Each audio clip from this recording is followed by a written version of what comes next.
एक एक मेरे जजमान हैं, उनके पिताजी ने सोचा था कि बेटी को बिल्कुल भी दूर नहीं देना है। वो जूनागढ़ में थे तो पोरबंदर में दिया। अब देखो भाग्य, सालों से लंदन में है, साल में एक बार भी चेहरा बेटी का देखने को मिलता नहीं है। तो जहां जो जिसका भाग्य होता है वहां जाता है, क्या करोगे। तो किसी से भागना नहीं, नहीं तो वो सामने आता है। राम जी के यहाँ अयोध्या जी में तो आमंत्रण ही नहीं दिया था, कोई कोई पत्रिका नहीं गई थी, लेकिन राम जी आ गए, आने ही थे। विश्वामित्र जी ने कहा कि अयोध्या निमंत्रण नहीं गया है तो इसका अर्थ ये नहीं कि आप नहीं जा सकते, आप बिल्कुल जा सकते हैं, क्योंकि आपके गुरुदेव को आमंत्रण है। और जहां गुरुदेव को आमंत्रण है, स्वाभाविक रूप से शिष्यों को वह सहज ही मिल गया, आप आ सकते हैं। राम लखन को साथ लेकर के विश्वामित्र जी पधारे हैं। मार्ग में अहल्या जी का उद्धार किया है।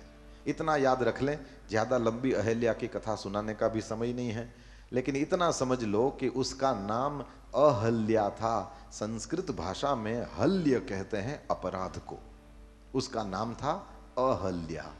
जिसने जीवन में कभी कोई अपराध किया भी हो तो भी ब्रह्मा जी ने उसका नाम अहल्या रखा है, यानी कोई अपराध नहीं है। अब सब जानते हैं कि अपराध तो था, है ना, अपराध तो था। गौतम ऋषि का रूप लेकर के इंद्र आया और उसको भोगता है, और वो सती थी, कोई सामान्य स्त्री थोड़ी थी। सतियों का नाम है, उसको एक लिस्ट है, वो 5 सतियों का नाम, उसमें अहल्या का नाम पहला है।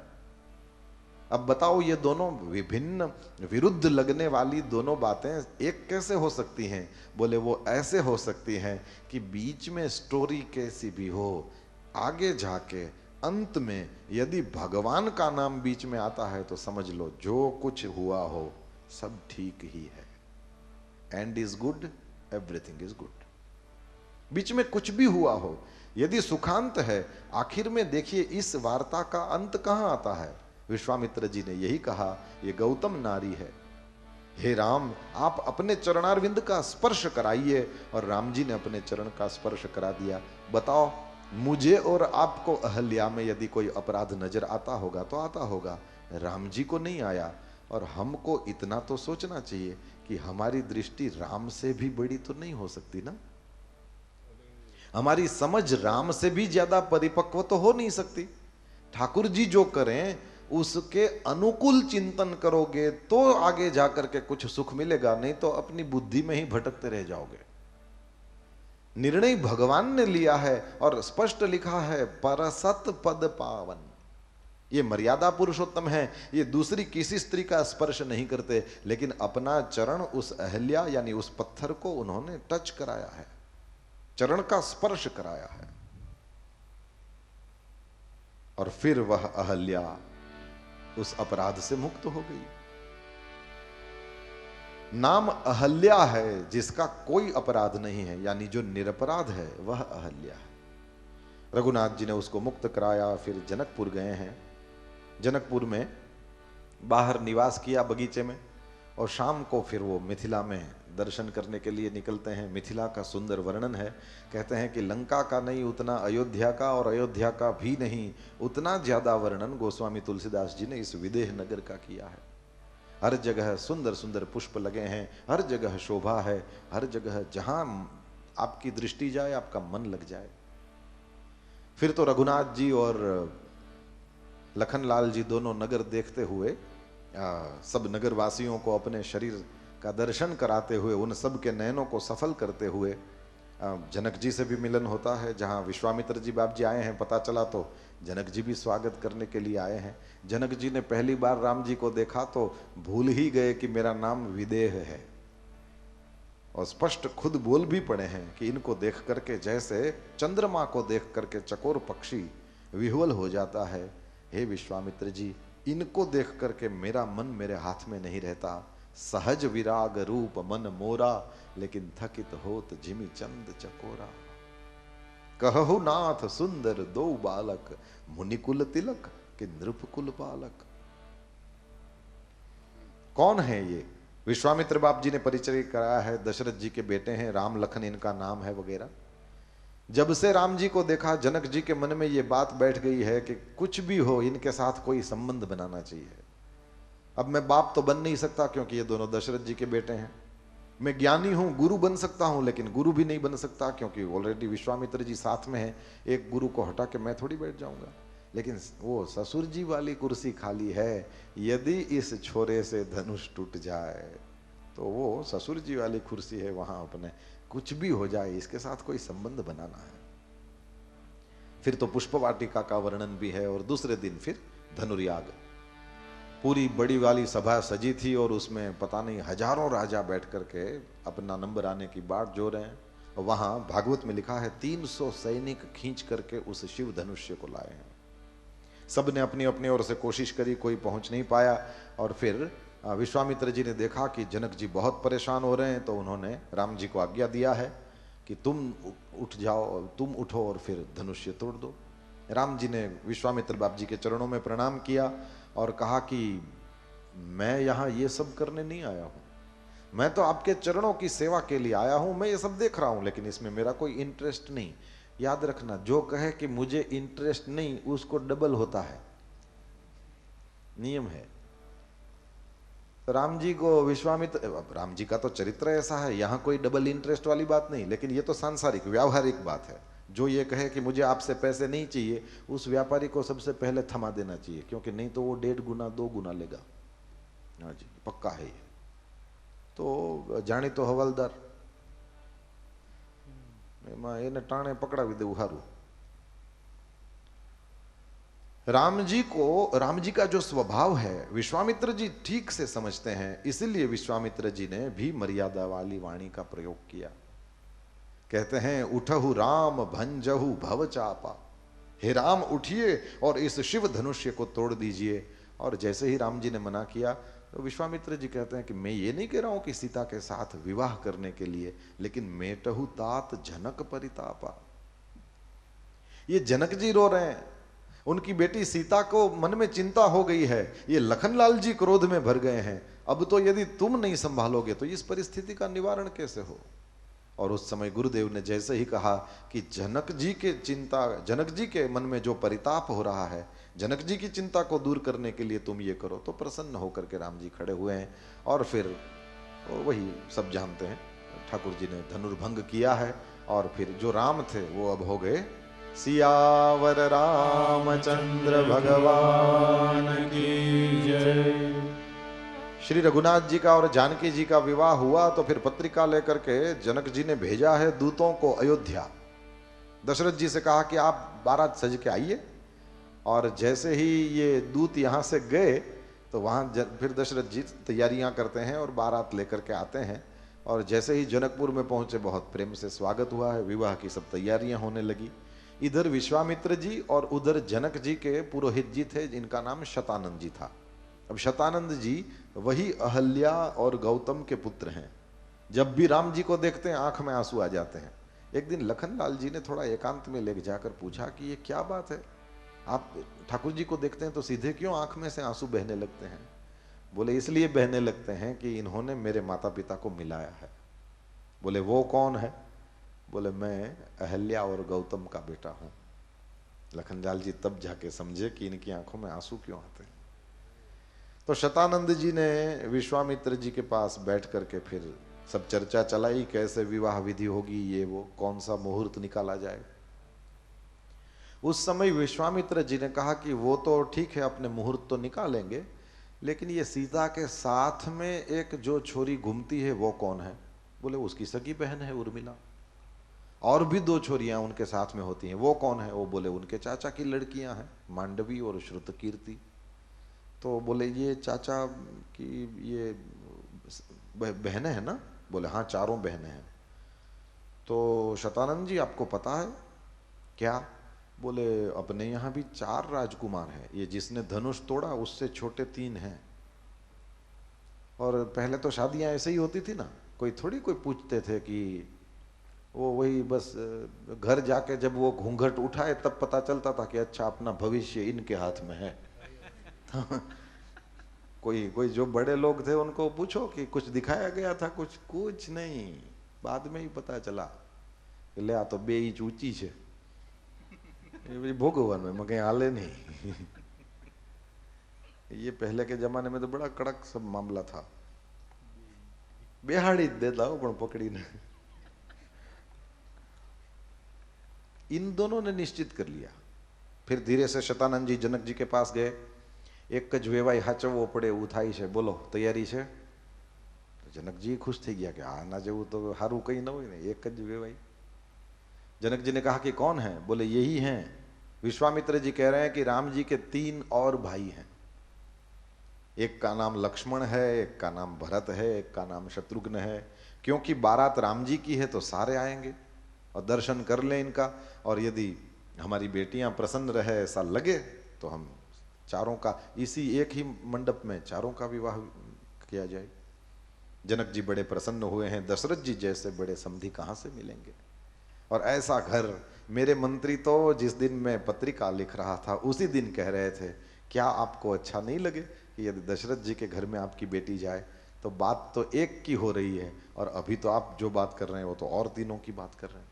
बड़े प्रसन्न हैं। और फिर जैसे ही भरत, शत्रुघ्न और लखनलाल जी का दर्शन किया है, सब निश्चित हो गया। और उन राजकुमारों को भी वो कह दिया गया कि आप लोग राम जी की बारात में नाचने नहीं आए हैं, आप स्वयं दुल्हा हैं, तो ज़्यादा उछल कूद मत करना, ये नहीं करना। जिस दिन वो बच्चों की शादी जिनकी होती है उनको तो पता नहीं उन्होंने कोई अपराध किया हो उस तरह से, वो न हिलने दें, न डुलने दें, न कहीं जाने दें, न कहीं। 1-2 लोग तो उसके साथ ही साथ रहे हर बार। उसको लगता है यार कल तक तो कोई नहीं पूछता था, आज क्या इतना ज्यादा हो गया है? पसीना नहीं आए तो ये नहीं पूछते रहते हैं पानी नहीं पीना हो तो भी पूछते रहते हैं। तो उसको लगे कि अपने भी कुछ कर रहे हैं। तो 4 दुल्हा और एक साथ ये समूह लग्न होते हैं, देखें। बस ये दुनिया का पहला समूह लग्न, ये 4 थे इसमें। राम जी के हाथों में श्री सीता जी का हाथ दिया गया, लखनलाल जी और श्री उर्मिला जी का विवाह हुआ, भरत जी और मांडवी जी, और वहां शत्रुघ्न जी के साथ श्रुतकीर्ति जी का विवाह हुआ। विवाह के बाद बहुत दिन तक ये बारात रुकी है यहाँ जनकपुर में। फिर अयोध्या गए, और अयोध्या जी में भी कहते हैं 12 वर्ष तक आनंद उत्सव हुआ है। एक बार दशरथ जी ने अपने स्वभाववश हाथ में आईना लिया और अपना मुकुट ठीक किया, देखा तो कान के पास कुछ बाल सफेद हो गए थे। मनहु जरठपन अस उपदेशा, जैसे वृद्धावस्था ने आकर के उपदेश दिया हो कि अब राम को तुम युवराज बना दो। गए हैं दशरथ जी वशिष्ठ जी के पास मुहूर्त निकालने के लिए कि भाई आप भी प्रेम करते हैं, मैं भी प्रेम करता हूं, पूरी प्रजा और मंत्रिमंडल भी प्रेम करता है, हम राम को युवराज बना दें। जैसे ही वशिष्ठ जी के पास ये बात गई, तुरंत वशिष्ठ जी प्रसन्न होकर बोले, राजन आपके मुंह में घी शक्कर, जल्दी से जल्दी ये काम करिए। दशरथ जी ने कहा तो फिर आप मुहूर्त दें। बोले अरे राम जी को बैठाना है गादी पे तो इसमें कोई मुहूर्त की जरूरत नहीं होती, जिस मुहूर्त में राम जी गादी पर बैठ जाएंगे यही श्रेष्ठ मुहूर्त है। अब कोई सामने प्यासा खड़ा है, उसको पानी पिलाना है, तो उसमें कोई आप पंचांग देखोगे? कोई भूखा आया आपके घर में, उसको खाना खिलाना है, चौघड़िया हो रहा जोवा नहीं हुई। राम जी को जब आप गादी पर बैठा दोगे तो त्रिलोक तृप्त हो जाएगा। और ऐसा सुंदर काम करना हो तो उसमें पंचांग देखा नहीं जाता। तदेव लग्नम सुदिनम तदेव तारा बलम चंद्र बलम तदेव। बैठा दें, जब चाहे बैठा दें। तो फिर दशरथ जी ने कहा कि ठीक है, तो फिर कल करते हैं। और ये शुभ में कभी कल नहीं करना चाहिए, क्योंकि कम से कम दशरथ जी के जीवन में तो वो कल कभी नहीं आई।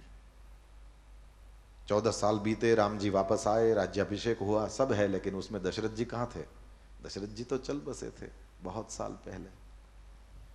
तो अपने लिए, उनके अपने लिए वो कल कभी नहीं आई। जैसे ही सब अयोध्या सजाने लगे, ऊपर देवता लोग सब सरस्वती माता के पास, उनके चरण पकड़ करके उनको संकोच में डाला। फिर वे अयोध्या के आकाश में आई, उन्होंने देखा कि किसकी बुद्धि को फेरूं। सरजू का जल पी करके जो बड़ा हुआ है उसको मैं कुछ नहीं कर सकती, ये सोच करके सरस्वती माता ने जो बाहर से आई थी मंथरा, इसका दिमाग फेर दिया। नाम मंथरा मंदमती और चेरी कई कई केरी। किसी ने गोस्वामी तुलसीदास जी से पूछा कि चक्रवर्ती राजा दशरथ की राम जी को गादी पर बिठाने की इच्छा पर जिसने पानी फेर दिया, इस मंथरा को आप मंदमती कैसे कहते हैं? ये इसका आईक्यू तो देखो, ये हाईली इंटेलिजेंट है। राजमहल में इतना बड़ा षड्यंत्र इसने पार कर दिया। बताओ ये कितनी बड़ी बुद्धिमान महिला रही होगी। इसको कैसे कहते हैं कि ये मंदमती है? वो स्वामी जी ने स्पष्ट कहा, जिसके कारण घर से राम चला जाए उसको मेरी दृष्टि में तो मैं मंदमती ही कहूंगा।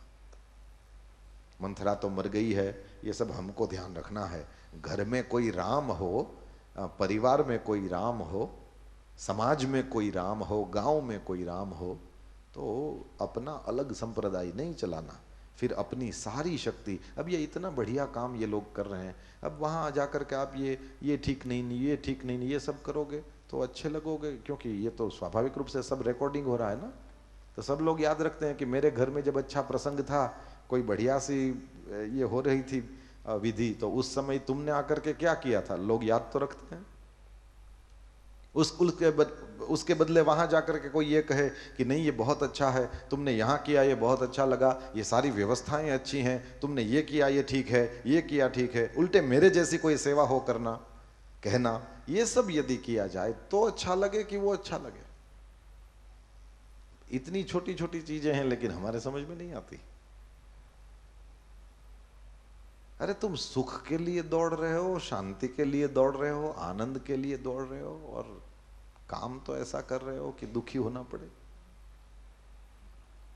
खुद सुख चाहो तो सुख दोगे तब न मिलेगा, खुद शांति चाहो तो दूसरों को शांति दोगे तब न मिलेगी। और इसमें तो ये गुजराती में तो बहुत सीधी सादी कहावत है, वारा पछी वारो, बारी के बाद बारी, तुम्हारी बारी है फिर मेरी बारी आएगी, है ना। तारा पछी मारो અને मैं पछी गारो, ये नियम है। तो जो सुखी होना चाहता है, जो शांति लेना चाहता है, जो आनंद में रहना चाहता है, वो तो इसी तरह से करेगा। तो परिवार में कहीं भी कोई भी राम हो, राम कार्य हो रहा हो, कहीं भी कोई अच्छी बात हो रही हो, तो उसमें हमारा नाम उसमें होना चाहिए कि हमने वहां मदद में खड़े रहना चाहिए, और हम वहां जाकर के ये कहें कि कुछ मेरे जैसा हो तो तुम कहना, ये राम काम है। लेकिन मंथरा ने राम को ही घर से बाहर निकाल दिया। गोस्वामी जी ने कहा मेरी दृष्टि में ये मंदमती है, चाहे कितनी भी बुद्धि क्यों न हो, तुम नाश की ओर जाओगे तो इसको कोई बुद्धि कहा जाएगा। खैर आप कथा जानते हैं, सब कुछ मंथरा ने किया, और कई ने 2 वरदान मांगे दशरथ जी से। और मुझे तो यही समझ में नहीं आता कि आखिर तो मंथरा कौन थी, झाड़ू पोछा वाली ही थी कि और कोई थी। अब तुम अपने पति के बारे में वो झाड़ू वाली से सुनती हो, और सुनती हो उतना ही नहीं, मानती हो और तदनुसार करती हो, तो कई के लिए क्या कहें। जो भी हैं आपके इर्द गिर्द, उनकी पोस्ट क्या है और उनको क्या काम में लगाना चाहिए, इतना भी यदि पता नहीं है तो फिर राजरानी बन के बैठी।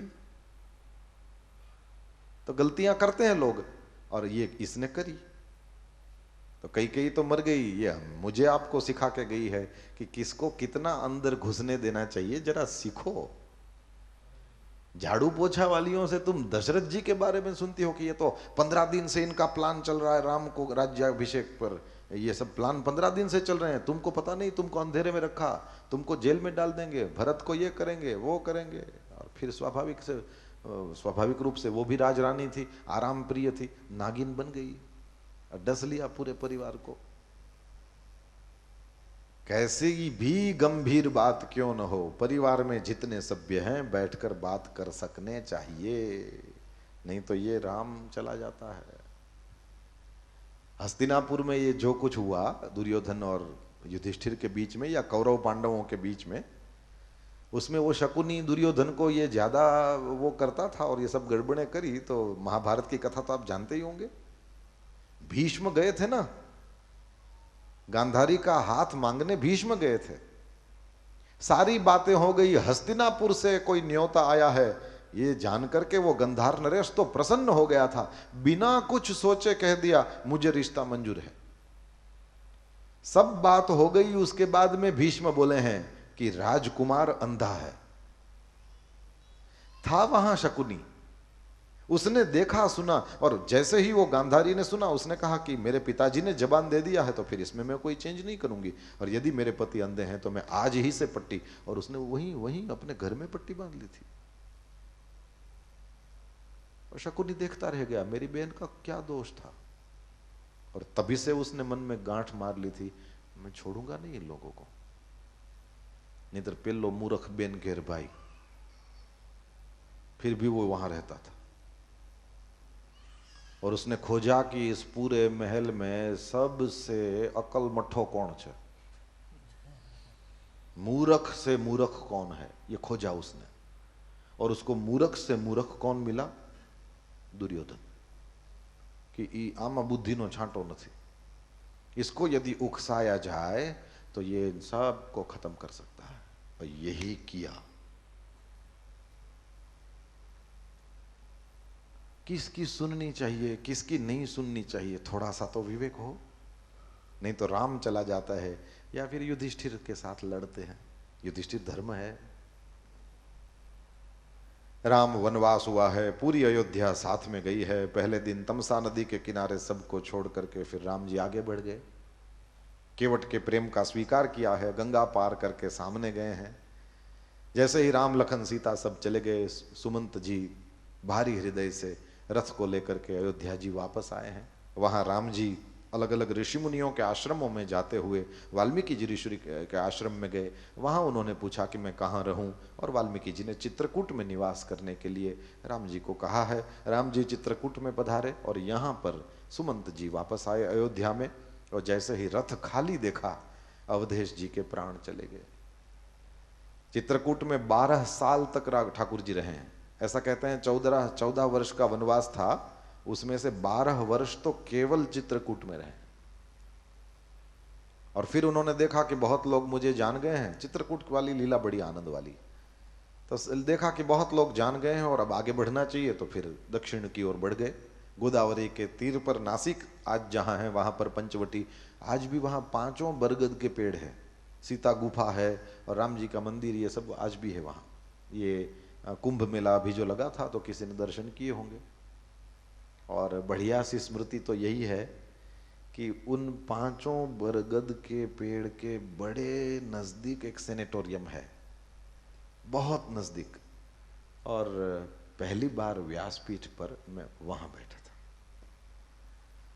वेरी फर्स्ट टाइम लाभ मिला था मुझे वहां पर बैठने। मेरे लिए बढ़िया वाली स्मृति है। 5 बरगद के पेड़ बड़े बड़े आज भी हैं, वही सीता गुफा एरिया कहा जाता है वहीं पर। तो वहां पर उन्होंने कुटिया बनाई, राम जी रहे। फिर शूर्पणखा आई है, वो थी तो राक्षसी लेकिन सुंदरी स्त्री का वेश बना के आई। राम जी ने उसको दृष्टि भी नहीं दिया। लखन लाल जी के पास भेजी, लखन जी ने फिर राम जी के पास भेजी, फिर राम जी ने वापस लखन जी के पास भेजी। वो बड़ी क्रोध में भर गई, और राम जी ने लक्ष्मण जी को इशारा किया, तो फिर लक्ष्मण जी ने लक्ष्मण अति लाघव ते नाक कान बिनु की नहीं। जैसे रावण को चुनौती दी नहीं, गई तुरंत खरदूषण 14,000 राक्षसों की सेना को लेकर के आई है। राम जी ने उन सब का उद्धार किया। फिर रावण के पास गई, और रावण ने मारीच को सुवर्ण मृग बनाया है। सुवर्ण मृग बनकर के पंचवटी के चारों ओर वह चरने लगा।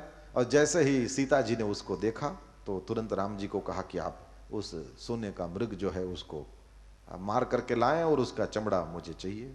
राम जी सब जान रहे हैं लेकिन फिर भी खड़े हुए। सोने का कभी मृग होता है? नहीं होता है, लेकिन फिर भी राम जी खड़े हुए। क्यों हुए? बोले देवताओं का काम करना था। लक्ष्मण को सीता की सेवा में रख करके, रक्षा में रख करके राम जी गए हैं, मारीच को मारा है। राम जी मन का नाम मन में लेता, लखन लाल जी का नाम जोर से लेता, और लक्ष्मण लक्ष्मण 3-4 बार ऐसी आवाज आई तो सीता ने लक्ष्मण जी को भेजा। लखन लाल जी नहीं गए तो मरम वचन बोले और भेज दिया। सीता जी अकेली रह गई। लक्ष्मण जी गए लेकिन उन्होंने एक रेखा खींची, उसको लक्ष्मण रेखा कहते हैं, और उस रेखा के अंदर रहने को उनको बोला, और लखन लाल जी चले गए। जब रावण आया तो साधु के वेश में था। साधु वेश देख करके सीता भोली भाली उस रेखा के बाहर निकल गई कि साधु महाराज के लिए क्या चिंता। लेकिन वही विश्वास, अति विश्वास, वही उसके लिए घातक सिद्ध हो गया, और रावण ने अपना वेश प्रकट कर लिया और फिर विमान में बैठा करके वो ले गया। इधर राम जी ने लखनलाल जी को देखा तो कहा कि मैंने तुमको आने के लिए मना किया था, फिर भी तुम आ गए। और दोनों फिर खोजते हुए, श्री सीता जी को खोजते हुए निकले हैं। रावण श्री सीता जी को लेकर के जा रहा था, बीच में जटायु मिला है, उससे युद्ध हुआ है। जटायु के पंख काट दिए रावण ने, और राम जी लखनलाल जी आए तो उन्होंने देखा कि ये जटायु गिरा पड़ा था।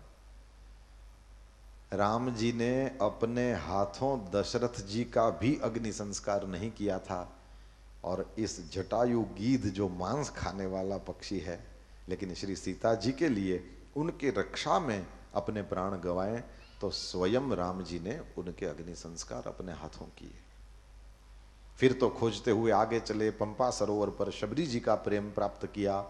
फिर ऋष्यमुख पर्वत पर आए और वहां पर हनुमान जी से भेंट हुई है। हनुमान जी ने सुग्रीव और राम जी का मिलन और मित्रता कराई है।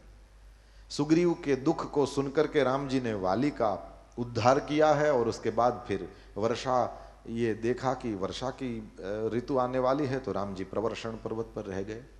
वर्षा की ऋतु पूरी हुई, उसके बाद में फिर राम जी याद दिलाते हैं सुग्रीव को लक्ष्मण जी के द्वारा, और फिर चारों ओर सब वानर गए हैं। दक्षिण दिशा में जो ग्रुप गया उसमें हनुमान जी आदि सब थे। तो राम जी ने अपनी मुद्रिका दिया है हनुमान जी को। समुद्र के किनारे तक तो सब आ गए। फिर समुद्र देख करके सब लोग अपना अपना बल बखानने लगे। किसी ने कहा 10 योजन तक कूद सकता हूं, किसी ने कहा 20 योजन तक कूद सकता हूं, किसी ने कहा क्या, किसी ने कहा क्या। अंगद ने कहा कि मैं कूद तो जाऊं, लेकिन जिय कछु संशय फिरती बारा, वापस आऊं भी ना भी आऊं। क्यों?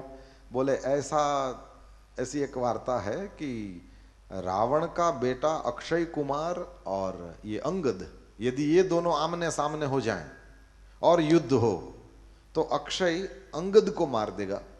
ऐसा कुछ श्राप वरदान, ऐसी कोई कथा थी। अक्षय अंगद को मार देगा। इसलिए हनुमान जी जब जाते हैं तो उन्होंने पहला काम वो अक्षय का क्षय करने का किया। अब सब लोग कोशिश, वो मतलब अपनी अपनी शक्ति की बात कर रहे थे, हनुमान जी कुछ बोल नहीं रहे थे। ये नियम है ना, पूर्णो घटो न करोति शब्दम। घड़ा पूरा भरा होगा तो वो आवाज नहीं करेगा।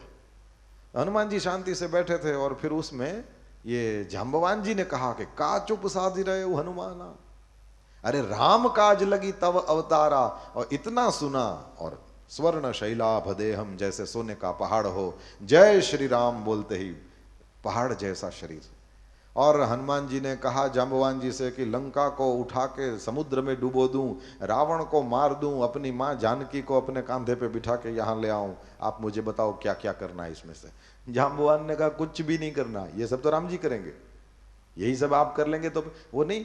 अपने को वो जब 15 अगस्त हो तो ये सब स्वयं सेवक होते हैं, तो वो भारत का वो झंडा लेकर के उसमें गुलाब की पंखुड़ियां भरते हैं और फिर बांधते हैं और ऊपर चढ़ा देते हैं, एकदम रेडी होता है ना, तो खींच ले तो क्या फर्क पड़ता है। लेकिन वो नहीं करना होता है हमको, वो जो आएंगे वो करेंगे, वो जिसको भी अपने चीफ गेस्ट बनाया है वो करेगा, बाकी का उससे पहले वाला सब तुम्हें करना है।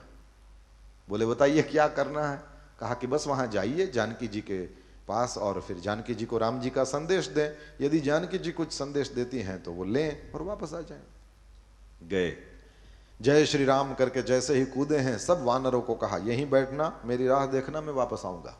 और सब बैठे हैं और राम जी का नाम ले रहे हैं। हनुमान जी तो कई प्रकार के अच्छे बुरे सब टाइप के विघ्न आए, उन सबको पार करके लंकिनी को भी प्रसाद दे करके लंका में सबसे पहले विभीषण से मिले। और विभीषण भी गजब का पात्र है रामायण में, इतना बलवान, अब इसको क्या कहें, बड़ा चतुर आदमी था। उसने अपनी झोपड़ी में बड़े बड़े अक्षरों में राम राम लिखा था। तो वो चुगली वाले भी होते हैं ना, बड़े घरों में तो चुगली वाले भी ज्यादा होते हैं। जिस घर में 2-3 लोग रहते हैं वहां चुगली वाले इतने नहीं, लेकिन जो जहां 15, 20, 25, 50 लोग रहते हो तो वहां चुगली वाले भी ज्यादा। तो रावण के पास जा जाके बोलने लगे, ये देखिए आपका भाई है और आपके शत्रु का नाम लिखा है अपनी झोपड़ी पे, राम राम बड़े बड़े अक्षरों में लिखा है। तो एक दिन रावण आया तो विभीषण ने आकर के प्रणाम किया, आशीर्वाद नहीं दिया। बोला ये तू मेरे सामने ये सब क्या कर रहा है? मैं तो प्रणाम कर रहा हूं। बोला ये नहीं, ये क्या डेकोरेशन है, क्या डेकोरेशन, ये राम राम क्यों लिखा है? विभीषण ने कहा आपको अच्छा नहीं लगा बड़े भैया? बोले मुझे कैसे अच्छा लगे, तुम राम राम लिखो मुझे अच्छा लगे। अरे बोले वो इसलिए कि आपको पता नहीं है मैंने क्या लिखा है। क्या लिखा है? बोले मुझे आपका और भाभी का नाम, ये मेरे लिए मंत्र है, तो मैं रावण मंदोदरी लंबा लंबा बोलूं तो मेरी माला कब पूरी हो, इसलिए मैंने दोनों का एक एक अक्षर ले लिया। आपसे लिया रा और भाभी जी से लिया म। ये राम राम नहीं है, रावण मंदोदरी बहुत अच्छा, स्वस्थ अस्तुते कुशलमस्तु चिरायुरस्तु गोवाजी करके चला गया। और 2-4 बार लिख लो। चुगली वालों कहा कि देखो कुछ पता है क्या है, मेरा भाई है। तो चतुरता से भी भक्ति होती है, तो ये रावण मंदोदरी है। और कन्हैया के भक्त को पूछो कि ये क्या है, बोले रा यानी राधा और म यानी मधुसूदन। ये राधा मधुसूदन है इसलिए राम है। राकारो श्रीमती राधा, मकारो मधुसूदन। ये तो आपको पता ही है ना कि पद्म पुराण में लिखा है, ये भगवान महादेव ने 1000 नाम विष्णु भगवान के कहे।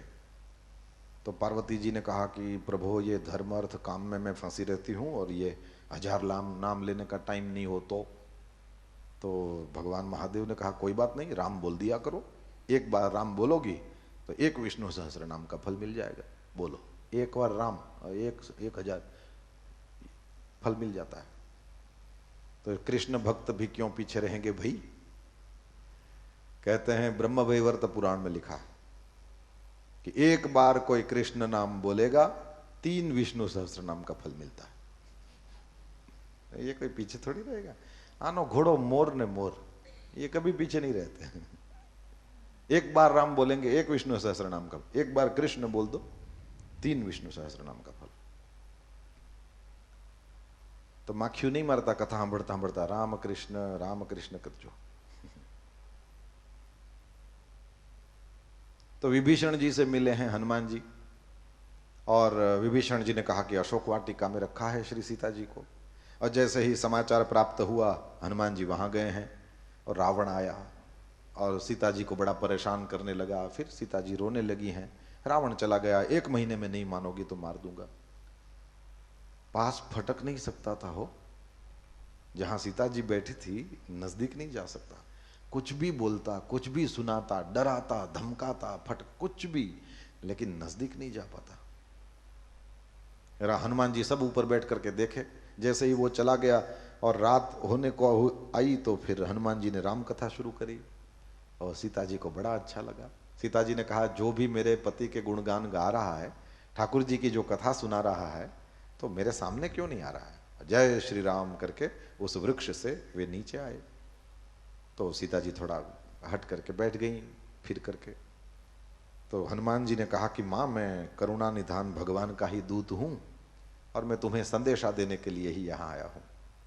तो जैसे ही सीता जी ने ये करुणा निधान शब्द सुना, ये उनका प्राइवेट संबोधन था। सीता जी राम जी का नाम तो नहीं लेती थी, लेकिन वे इनको करुणा निधान कहती थी। ये शब्द सुना तो बड़ा भरोसा आया। अजर अमर गुण निधि सुत होहु, करहु बहुत रघुनायक छोहु। आशीर्वाद दिए हैं और सब संदेश दिया है राम जी का। राम जी भी गजब है। राम जी ने सीता जी को, अपनी पत्नी को संदेशा भेजा। किसके हाथ? ब्रह्मचारी के हाथ। पति पत्नी को संदेशा भेजा ब्रह्मचारी जी के हाथ में। बोलो अब राम जी ने सीता जी के लिए जो कुछ कहा है वो हनुमान जी कैसे बोले? कहे राम वियोग तब सीता, मोह कहूं सकल भय विपरीता।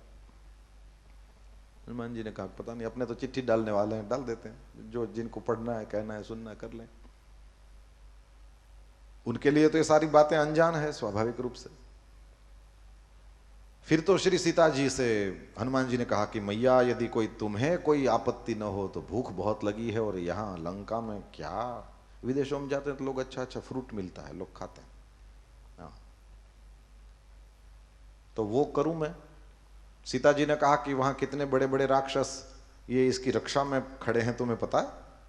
अरे तिनकर भय माता मोई नाहि, जो तुम सुख मानो मन माहि, मुझे इनका क्या डर है। तो सीता जी ने कहा कि अच्छा तुमको इनका डर नहीं है, इतने छोटे से तो हो, और इनका डर नहीं है यदि तुमको मार दे तो?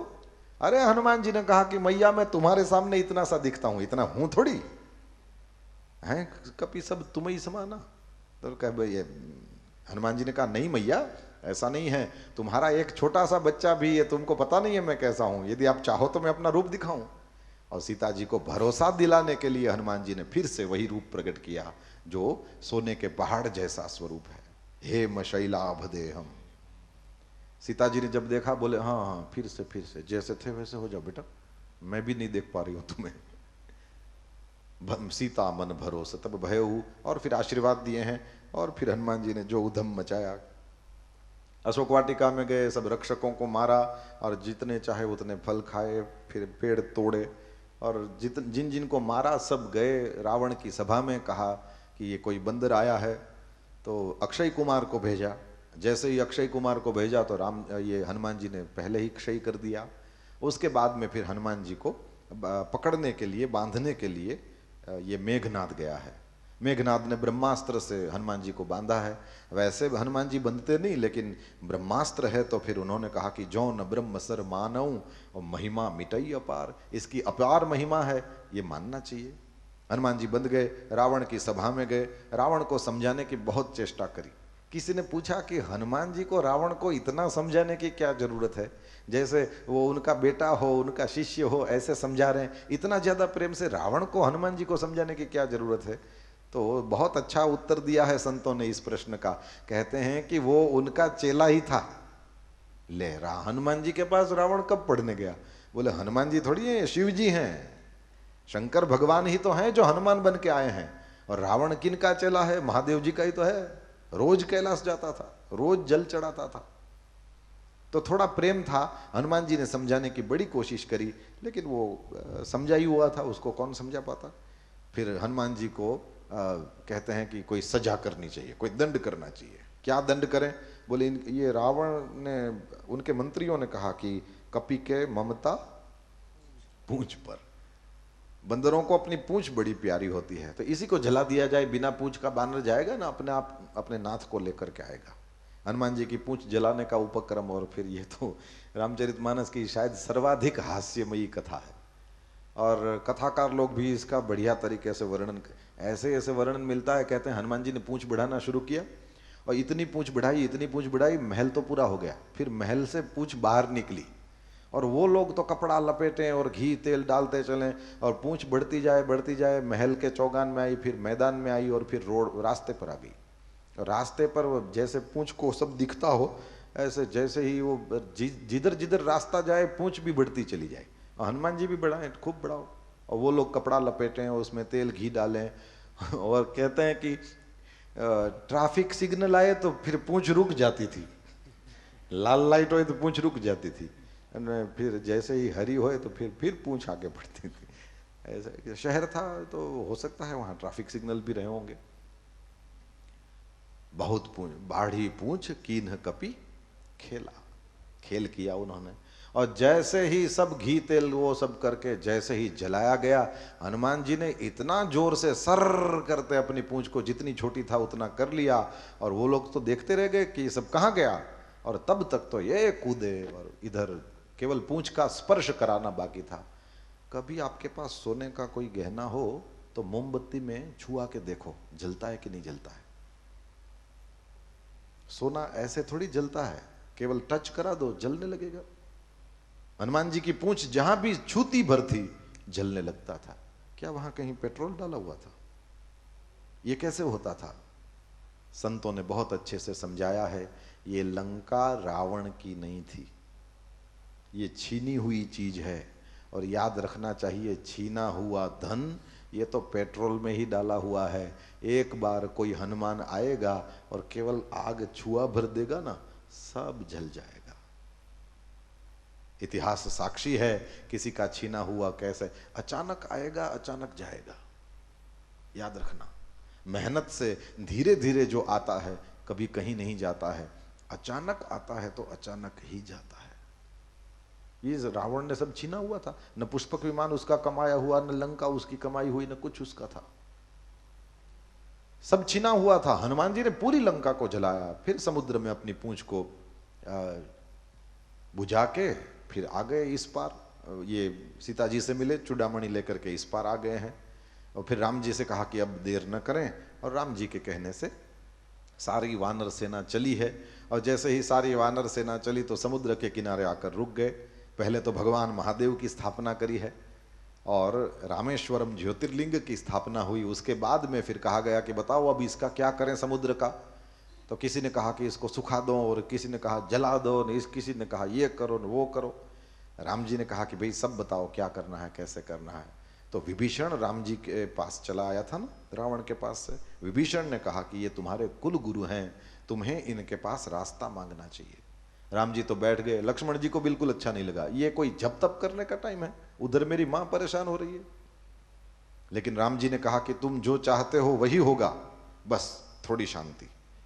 हमेशा याद रखना चाहिए, जो सबसे पहले समाधान की बात करता है, दुनिया की नजर में वह ऑटोमेटिकली निर्दोष सिद्ध होता है।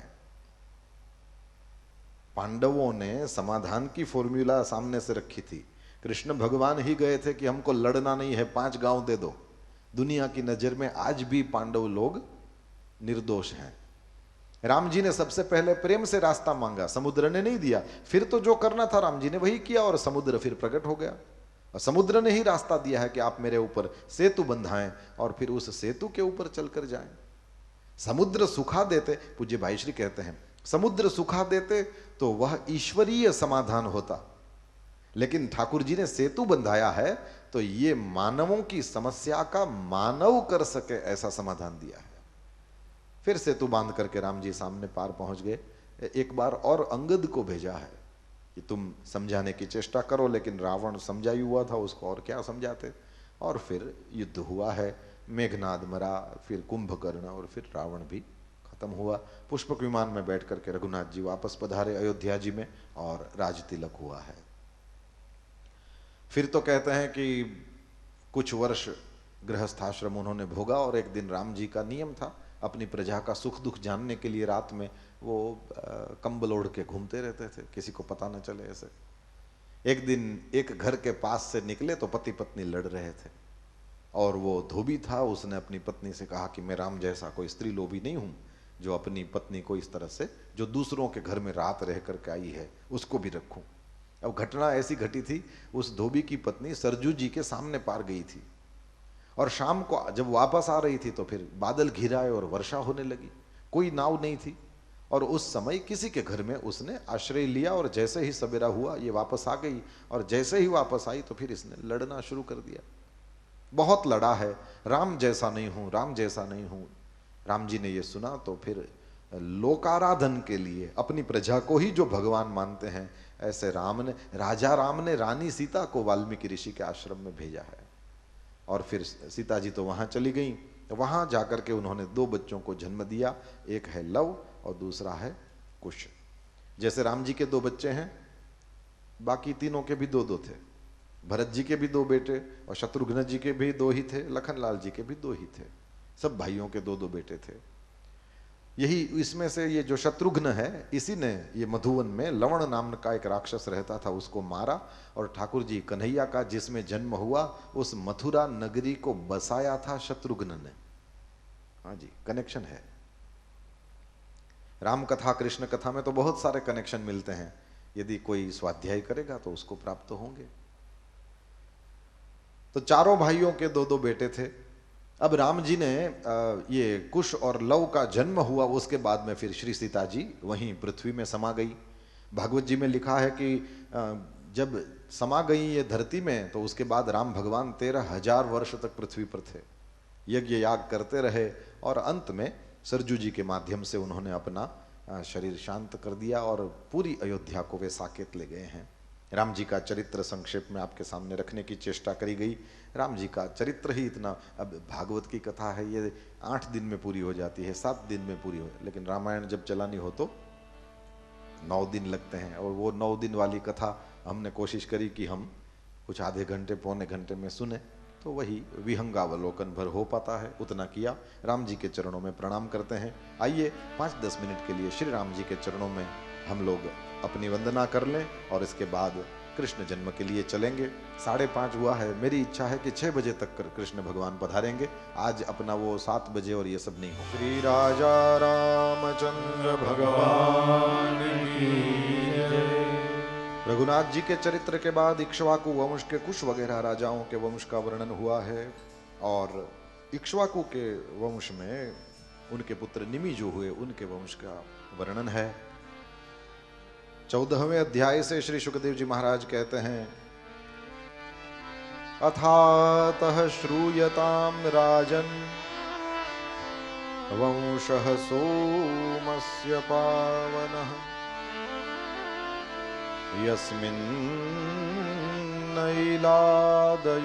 भूपाः कीर्त्यन्ते पुण्यकीर्तयः। सुखदेव जी महाराज कहते हैं, राजन अब सोम वंश का वर्णन सुनिए। उर्वशी और पुरुरवा की सबसे पहले कथा कही गई। उर्वशी और पुरुरवा का चरित्र बताया, उसके बाद रुचिक महाराज का चरित्र है। रुचिक के पुत्र के रूप में प्रकट हुए जमदग्नि महाराज, और जमदग्नि के यहाँ रेणुका से उत्पन्न हुए। ये भगवान का ही अवतार है। बोलिए परशुराम जी महाराज की जय। परशुराम जी का चरित्र भी 2 अध्यायों में बताया गया है, और परशुराम जी के द्वारा क्षत्रियों का जो संहार हुआ उसकी कथा बताकर विश्वामित्र जी के वंश की कथा है। पुरुरवा के पुत्र आयु का वंश बताया गया। नहुष पुत्र ययाति का 2 अध्याय में चरित्र बता करके फिर पुरु का वंश बताया, और उसमें दुष्यंत की कथा है। विश्वामित्र मेनका की पुत्री शकुंतला के साथ दुष्यंत का विवाह हुआ है, और उससे भरत जी हुए हैं, उसकी कथा है। भरत के वंश का वर्णन किया, उसमें राजा रंतिदेव की कथा। गोस्वामी तुलसीदास जी इस रंतिदेव को भी याद करते हैं। रंतिदेव बलि भूप सुजाना, रंतिदेव बलि भूप सुजाना, रंतिदेव बलि भूप सुजाना, रंतिदेव बलि भूप सुजाना, धर्म धरेउ सही संकट नाना, धर्म धरेउ सही संकट नाना, धर्म धरेउ सही संकट नाना, धर्म धरेउ सही संकट नाना। कई संकटों को सहन किया, लेकिन धर्म को पकड़ के रखा है। 48 दिन तक कुछ भी खाने को नहीं मिला, फिर 1 थाली भोजन मिला, वो भी बांट दिया। केवल पानी बचा था, वो भी कोई शूद्र चांडाल आया और उसने कहा कि मुझे बड़ी प्यास लगी है, मुझ अशुभ को जल दें, और उन्होंने वो भी दे दिया। जो मांगने आए थे ये कोई भी अतिथि नहीं थे, स्वयं ब्रह्मा विष्णु महेश थे, और उन्होंने जब फल मांगने के लिए कहा, वरदान मांगने के लिए कहा, तो उन्होंने कहा मैं प्राणी मात्र के हृदय में रहना चाहता हूँ। भगवान ने कहा वहां तो मैं रहता हूँ, मैं खाली करूं? उन्होंने कहा नहीं, आप रहें प्रभु, पर मेरी ऐसी इच्छा है कि मैं प्राणी मात्र के हृदय में रहूं, और वहां रह करके उन प्राणियों को मैं सुख पहुंचाऊं, उनका दुख सारा मैं ले लूं।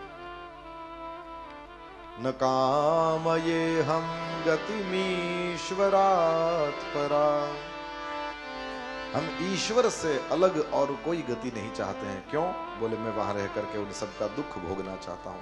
फिर पांचाल कौरव मागधों का वंश का वर्णन है। ऋक्ष के वंश में दुर्योधन युधिष्ठिर जरासंध आदि हुए, ये चर्चा है। फिर ययाति महाराज के पुत्र अनुद्रुह्यु तुर्वसु और यदु के वंश का वर्णन किया है। आहुक हुए, उनके देवक हुए हैं। देवक की 7 कन्याओं का विवाह वसुदेव जी के साथ हुआ, ये कथा। शूरसेन हुए हैं, और शूरसेन के फिर ये वसुदेव जी शौरी हुए। वसुदेव देवकी का विवाह हुआ, और देवकी जी की 7 बहनों के साथ वसुदेव जी का विवाह हुआ है। और केवल ये 7 ही पत्नियां नहीं थी, इसके अलावा भी और बहुत सारी थी। सब पुत्रों का वर्णन है। कन्हैया के अलग अलग माता से हुए, केवल वसुदेव जी से हुए सगे भाइयों का यदि आप लिस्ट देखें तो ये सगे 70-80 भाई थे। अब बताओ, अब आ निकले तो टारी दिए ना। गोविंद भुजगुप्ता द्वारका में ये सब रहते थे, और 70-80 तो सगे भाई थे। सबका नाम, सबका वर्णन, और सबके कितनी कितनी संख्या थी, इसका ये 9वें स्कंद के अंतिम अध्याय में विदर्भ वंश पर्यंत चर्चा है। और फिर कन्हैया का प्रागट्य कैसे हुआ, ये चर्चा करके 9वें स्कंद को विराम दिया है। कहा कि देवकी जी से 8 पुत्र हुए थे, एक पुत्री हुई थी सुभद्रा, और अष्टमस्तु तयोरासीत स्वयमेव हरि किल। 8वें पुत्र के रूप में साक्षात प्रभु पधारे। जब जब धर्म की हानि और पाप की वृद्धि होती है उस समय भगवान श्री हरि आत्मानम सृजते हरि ही। उनके जन्म का कोई हेतु नहीं, उनके कर्म का कोई हेतु नहीं, बस वे आत्म माया से प्रकट होते हैं, अपना काम करते हैं, चले जाते हैं। ऋषि लोग, कवि लोग, भक्त लोग उनके चरित्रों को गाया करते हैं। जैसे ही नवम स्कंद इस ढंग से विराम किया कि लगा कि ठाकुर जी का अवतार तो इन्होंने केवल 3 श्लोक में बता दिया। मथुरा में प्रकट हुए, वहां रहे नहीं, गोकुल आ गए, 11 वर्ष तक यहाँ पर रहे हैं और कई प्रकार की लीलाएं करी हैं। माखन चोरी करी, गोवर्धन उठाया, रास लीला करी, कई कई लीलाएं करी हैं ठाकुर जी ने। और फिर मथुरा चले गए। मथुरा में जरासंध के साथ 18 बार लड़े, फिर भागने का बहाना बनाया, द्वारका जी आ गए, कई रानियों के साथ विवाह किया है, कई यज्ञ किए हैं, कई असुरों का उद्धार किया है और अंत में उद्धव जी को ज्ञान देकर के ठाकुर जी तो चले गए। जब ये कहा तो परीक्षित राजा ने हाथ जोड़े हैं। यहीं से निरोध लीला का प्रारंभ है। कथितो वंश विस्तारो भवता सोम सूर्ययोः राज्ञां चोभयवंश्यानां चरितं परमाद्भुतम्। परीक्षित राजा ने श्री सुखदेव जी महाराज से कहा कि महाराज, आपने सुंदर वंश की कथा सुनाई है, अब तो मेरे प्रभु की कथा आई है। और यदोर वंशे अवतीर्य भगवान भूत भावनः कृतवान यानि विश्वात्मा तानि नो वद विस्तरात्। ठाकुर जी की कथा को आप संक्षेप से न कहें, ये तो विस्तार से कहें। कन्हैया ही तो थे जिन्होंने मेरे बाप दादों की कुरुक्षेत्र के मैदान में रक्षा करी कई प्रकार के अस्त्र शस्त्रों से। सुखदेव जी महाराज ने कहा, यदि तुम्हारे बाप दादों की रक्षा करी तो इसमें तुम्हें क्या लेना देना? बोले, मुझे भी लेना देना है। द्रौणी अस्त्र विप्लुष्टम इदम मदंगम संतान बीजम कुरु पांडवानां।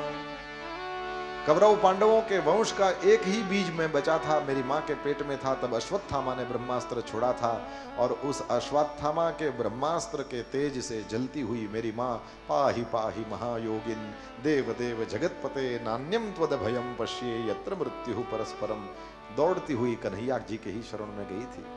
ठाकुर जी ने ही रक्षा करी थी। उत्तरा के श्वास के द्वारा उसके पेट में आ गए थे ठाकुर जी। और फिर भ्रामयंतम गदाम मुहुहु, चक्र लेकर मेरी रक्षा करी। किसी ने पूछा, ठाकुर जी गदा लेकर गए थे तो परीक्षित चक्र के लिए क्यों कह रहा है? बोले, छोटा बच्चा था, उसको पता नहीं था। गदा इतने जोर से घुमाए कि लगा कि चक्र है।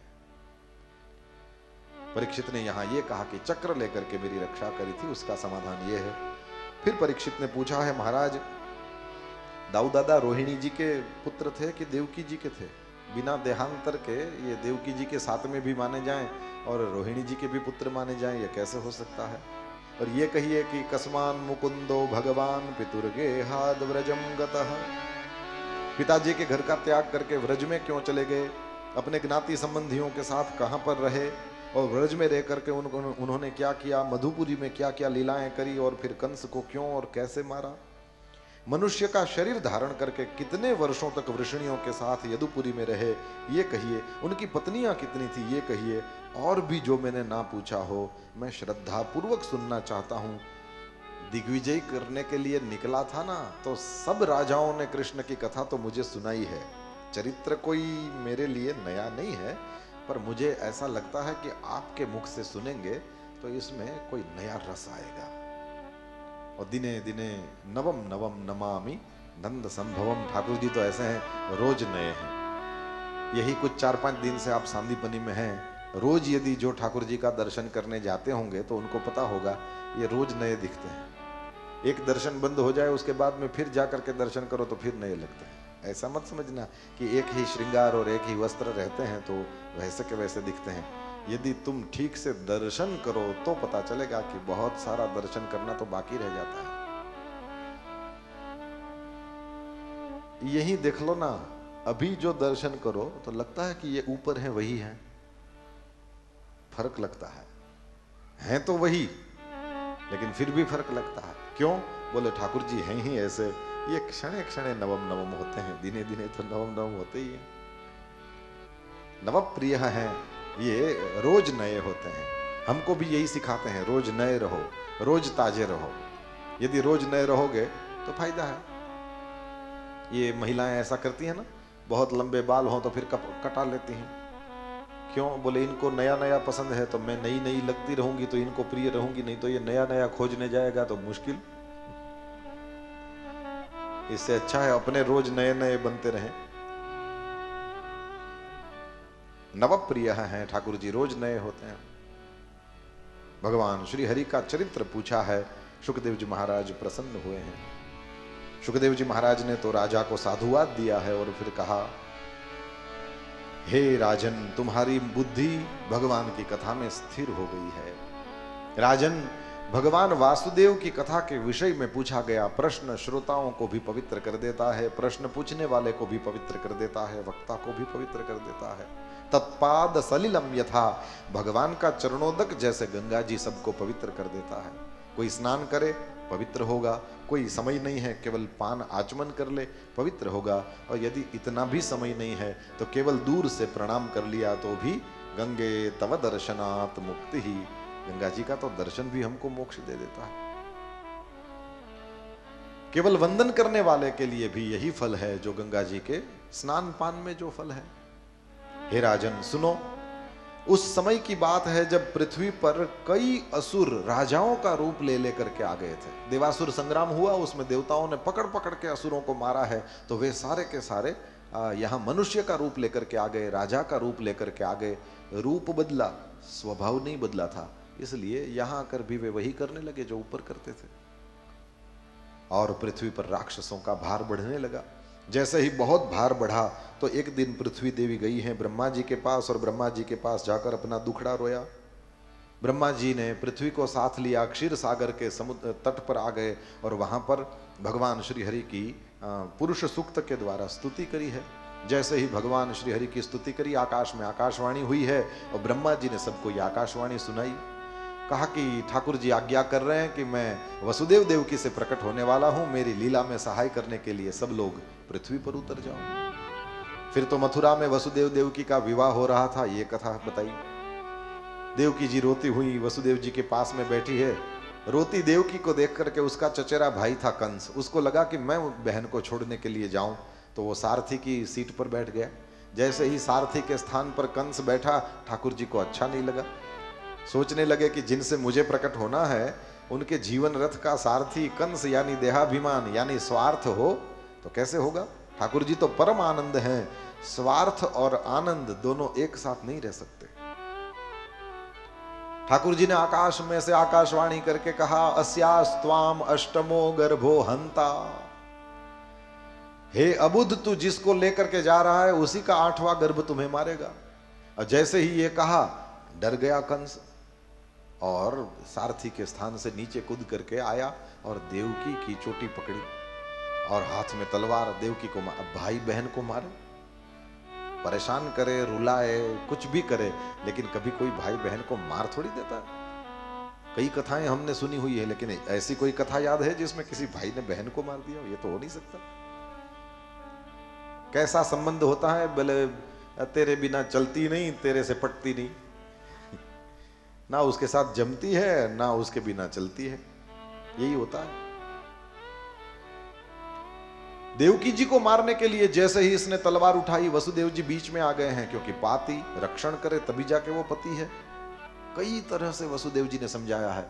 ये वसुदेव जी ने कंस को जिन शब्दों में रोकने की चेष्टा करी है वो देखने जैसा है। पहले समाज का डर दिखाया, पूरी दुनिया देख रही है, कल जाके तुम्हें राजा बनना है, प्रजा क्या सोचेगी। संबंध दिखाया, ये तुम्हारी बहन है, कोई बहन के ऊपर हाथ नहीं उठाता, तुम मारने की सोच रहा है। फिर धर्मशास्त्र भी बीच में लाए कि तुमने इसका दान कर दिया है, दान दी हुई चीज को न बदला जा सकता है न वापस लिया जा सकता है बिना मेरी आज्ञा के।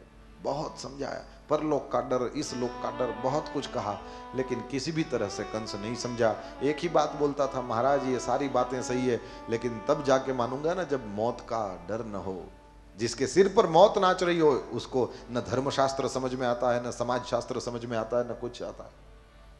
अंत में कोई रास्ता नहीं है ऐसा देखकर आखिर में वसुदेव जी ने वचन दिया है, इससे जितने भी पुत्र उत्पन्न होंगे पुत्रान समर्पयिष्ये अस्याः, तुम्हें दे दूंगा। मेरे जितने बच्चे इस देवकी जी से होंगे ये सारे के सारे तुम्हारे हाथ में मैं खुद सौंप दूंगा। कंस ने कहा फिर तुम्हारा वचन? कहा, बोला वसुदेव जी ने कहा मेरा वचन है। दोनों को नजर कैद रखा है। इन दोनों के गृहस्थाश्रम में पहला पुष्प प्रकट हुआ। वसुदेव जी लेकर के गए, लेकिन बच्चे को देख करके, भांजे को देख करके मामा के दिल में बड़ी दया आ गई। वसुदेव जी से कहा कंस ने कि महाराज आप तो जानते हैं अस्ति प्राप्ति, 2 पत्नियों का पति हूं, लेकिन फिर भी संतान नहीं है, ये मेरा ही बेटा है, इससे कहां डर है, डर तो 8वें से है। जैसे ही ये कहा वसुदेव जी बड़े प्रसन्न हो गए हैं और उस बच्चे को लेकर के वापस आए। इस तरह 6 बच्चों का जन्म हुआ है। और जैसे ही वसुदेव जी ये कंस ने उस बच्चे को छोड़ दिया, श्री नारद जी पधारे। नारद जी ने कंस की बुद्धि में ऐसा भ्रम उत्पन्न कर दिया कि कंस को कुछ समझ में नहीं आया कि इसको मारना चाहिए कि रखना चाहिए। नारद जी ने कहा कि तुमको कैसे पता कि यही 8वां नहीं है? बोले ये तो सब लाइन में आते हैं। बोले ऐसा कुछ नहीं, देवताओं का कोई भरोसा नहीं, तुम्हें पता नहीं, तुम्हारी सेवा में ये जितने यादव हैं सारे देवता हैं, और तुम कालनेमी राक्षस थे, तुमको मारने के लिए विष्णु भगवान आने वाले हैं, और जो भी तुम्हारी सेवा करते हैं सब तुम्हारे 1 नंबर के दुश्मन हैं, ध्यान रखना। जो तुमको पानी पिलाने आते हैं थोड़ा पहले उसको पिलाओ फिर पीना। ऐसा दिमाग में भर दिया नारद जी। और नारद जी का तो भरा हुआ फिर फेल नहीं होता ना, नारद वो जिसका जो करना चाहे हो ही जाता है। ऐसा बढ़िया तरीके से इनको आता है कि क्या कहें। श्री नारद जी ने जैसे ही समझाया, कंस ने कहा इसका मतलब आप ये कह रहे हैं कि कोई भी 8वां हो सकता है? बोले इतने तुम भोले नहीं हो, अब तब सब समझते हो, ये तो तुम्हारे लिए थोड़ा प्रेम है दिल में इसलिए आ गया। नारद जी ने समझाया है और कंस ने अपने भांजों की हत्या कर दी। महाभारत में लिखा है बहन का बेटा 100 ब्राह्मणों के समान होता है। पहले जब मैंने सुना था मुझे लगा कि ये केवल लोकोक्ति है, इसमें कोई शास्त्र प्रमाण नहीं है, लेकिन महाभारत में मैंने पढ़ा, खुद ने पढ़ा, एक भांजा 100 ब्राह्मण।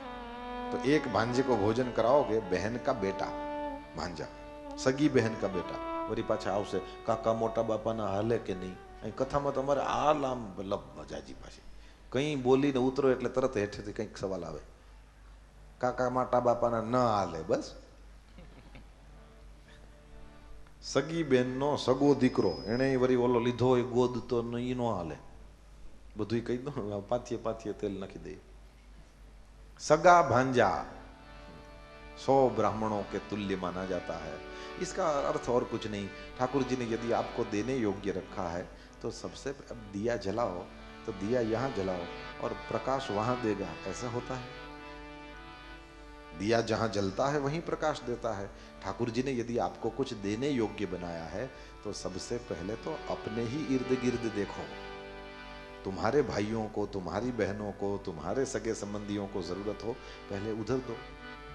अब मुझे पता है तुम लोग मन में ये बोल रहे हो कि मेरे सगे संबंधी तो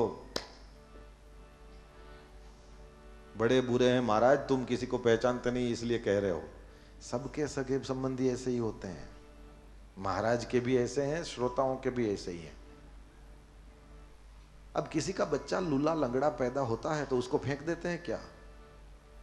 तो किसी का स्वभाव लूला लंगड़ा होता है। जो अपने हैं वो अपने हैं, इसको कहां जाओगे, कहां फेंक दोगे तुम? और ठाकुर जी ने ज्यादा तुम्हारे कर्मों की ओर ध्यान न देकर के तुमको बहुत कुछ दिया है, तो तुम भी थोड़ा कर लो ना, क्या है इतना ज्यादा क्या? जरूरत तुम्हारे संबंधियों को हो तो सबसे पहले उधर तुम्हारा ध्यान होना चाहिए। तिरुपति के पास बहुत सोना है, पहले तुम अपनी बहनों को, अपने भांजों को, अपने भाइयों को, अपने भतीजों को देख लो, और फिर ये सब हो जाए उसके बाद प्रेम से तिरुपति जाओ, साईं बाबा जाओ, नाथ द्वारा जाओ, इधर जाओ उधर जाओ, पहले ये करो।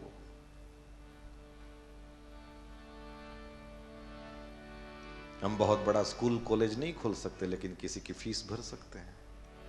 Yes no? कुर्सी वालों, हम बड़ा सा दवाखाना शायद न खोल सके, हम बड़ा हॉस्पिटल नहीं बना सकते, लेकिन हम किसी को दवाई ले दे सकते हैं। जो दवाखाने खोल सकते हैं, हॉस्पिटल खोल सकते हैं, वे करते हैं, लेकिन हम किसी को दवाई ले दे सकते हैं। बड़ा अन्न क्षेत्र हम चाहे न खोल सकें, जो खोल सकते हैं खोलते हैं, लेकिन हम किसी को थोड़ा राशन ले दे सकते हैं। त्योहारों के दिन में अपनी गली में कोई भूखा न रह जाए, थोड़ा देख सकते हैं। तेजस्वी कोई विद्यार्थी हो, फीस के चलते वो न पढ़ पाए, ऐसा यदि आपके ध्यान में आए तो क्या ज्यादा देखना उसके जात क्या है और वो उसका परिवार क्या है, उसका ये क्या है, उसका वो क्या है। नहीं देना हो तो लोग बहाने निकालते हैं, उसका बाप दारू पीता है, बाप दारू पीता है तो बेटा नहीं पढ़ेगा। ये तेजस्वी है ना, इसको तो कुछ करो। और कहां कोई कहता है उसके हाथ में दे दो, स्कूल में जाके डाल दो ना। नीयत ठीक है तो सेवा करनी हो। मेरे गुरुदेव भगवान कहते हैं पैसे वालों के पास जाकर कहो कि सेवा करो तो कहते हैं महाराज मरने का भी टाइम नहीं है। वैसे वो तो निकालना पड़ेगा, पर लोग कहते हैं मरने का भी टाइम नहीं है। और जिनके पास टाइम है उनके पास जाकर पूछो कि सेवा करो, उनको कहो तो कहते हैं कि हमारे पास कुछ है नहीं, कुछ होता तो हम सेवा करते। मतलब मेरे पास जो नहीं है उसी से सेवा हो सकती है। ये नहीं कि पैसे वाले पैसे दे के सेवा करें और टाइम वाले टाइम दे के सेवा करें, ऐसे नहीं। मेरे पास जो नहीं है उसी से सेवा हो सकती है। इसका सीधा मतलब है नीयत में। नीयत ठीक होती तो क्यों ऐसा सोचता। तो दिया यहां जलाओ तो यही प्रकाश करता है। यदि तुम्हारे पास कुछ है तो तुम अपने ही सगे संबंधी, अपने ही बहन बेटियां पहले यहां देखो, फिर तुम जहां जाना है प्रेम से सेवा करो, कोई नहीं। पहले इन लोगों को इसका लाभ मिलना चाहिए, सबसे पहले ये अधिकारी हैं। यदि यहां पर नहीं किया तो फिर कहीं जाके कुछ करो तो कोई नहीं। तो लोग कहते हैं सगे संबंधी ठीक नहीं है, ये वो। सगे संबंधी किसी के ठीक अच्छे नहीं होते हैं, क्योंकि ये तुमको पसंद करने का चांस नहीं मिलता ना। वो जन्म ले लो और अराइव्ड ये लग जाए स्टिकर, उसके बाद में पता चलता है ओ ये मम्मी है, ये पापा है, ये सब बाद में पता चलता है, तुम्हारी नहीं चलती इसमें।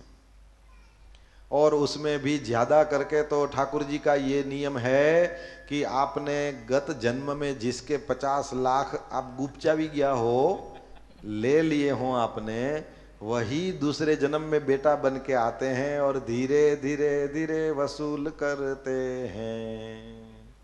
इसलिए कई जगह देखा है ना आपने, वो बाप बेचारा कमा कमा के थक जाता है और बेटा उड़ाता रहता है। असल में वो पिछले जन्म का छगनलाल है जिसके 50 लाख तुम खा गए थे, आज ये वसूल करने आया है। हाँ जी, ऐसा होता है। तो ये कोई हमको चांस नहीं दिया जाता कि तुम अपनी तरह से पसंद करो। ये जो मिलता है वैसे ही रहना होता है। देखो ये बढ़िया वाले सब दरवाजे फिट किए गए हैं। तो ये दरवाजे जब फिट नहीं किए गए थे तो ये लोग बाजार में गए होंगे और बढ़िया से बढ़िया सब उन्होंने खोजे होंगे कि कौन सा दरवाजा है, कैसा है, क्या है। और जब तक दरवाजा नहीं लगा है कोई चिंता नहीं, लेकिन एक बार लग जाए तो फिर वो दरवाजा और देहली ये दोनों लड़े, चलेगा? देहरी और दरवाजे में झगड़ा हो, रोज का झगड़ा हो, चलेगा? नहीं चलेगा। ये देहरी और दरवाजे की बात नहीं है, अपनी बात है ये।